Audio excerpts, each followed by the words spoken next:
आखिरी इच्छा। पुराने समय की बात है। एक राजा था जिसने 15 से 20 जंगली कुत्ते पाल रखे थे। इस जंगली कुत्तों का इस्तेमाल वो लोगों को उनके द्वारा की गई गलतियों पर मौत की सज़ा देने के लिए करता था।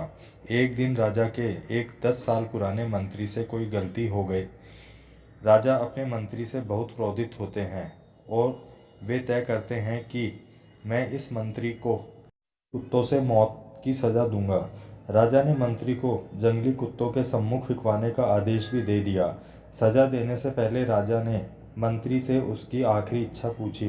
मंत्री ने राजा से कहा कि मैंने आपकी 10 सालों से सेवा की है, इसलिए मैं सज़ा पाने से पहले आपसे 10 दिनों की मोहलत चाहता हूँ। राजा ने कहा, अच्छा ठीक है, मैं तुम्हें 10 दिनों की मोहलत देता हूँ। 10 दिनों के बाद राजा के सैनिक मंत्री को पकड़कर लाते हैं। राजा का आदेश मानते हुए सैनिक उस मंत्री को जंगली कुत्तों के सामने फेंक देते हैं। किंतु राजा ने जो सोचा था उससे कुछ उल्टा ही होता है। वो जंगली कुत्ते मंत्री पर टूट पड़ने की बजाय अपनी पूंछ हिला हिलाकर मंत्री के ऊपर कूदने लगते हैं। वो जंगली कुत्ते मंत्री का पैर चाटने लगते हैं। ये सब देखकर राजा आश्चर्यचकित हो जाते हैं। राजा ये सोचते हैं कि आखिर इन जंगली कुत्तों को क्या हुआ है, ये कुत्ते इस तरह क्यों व्यवहार कर रहे हैं। अब राजा से रहा नहीं गया और उन्होंने मंत्री से पूछ ही लिया, ये सब क्या चल रहा है। ये जंगली कुत्ते तुम्हें काटने की बजाय तुम्हारे साथ क्यों खेल रहे हैं। आपसे 10 दिनों की मोहलत ली थी और उसी समय मैं इन बेजुबान जंगली कुत्तों की सेवा में व्यस्त हो गया था।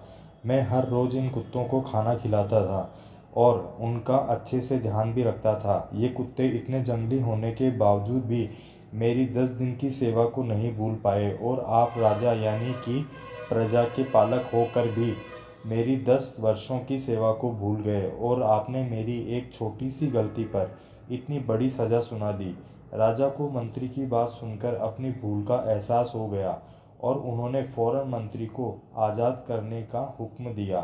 कई बार हम भी इस राजा की तरह है, किसी की कई सालों की अच्छाई को उसकी एक छोटी सी गलती की वजह से भुला देते हैं। हमें किसी की 1000 अच्छाइयों को उसकी एक बुराई के सामने छोटा ना होने देना चाहिए।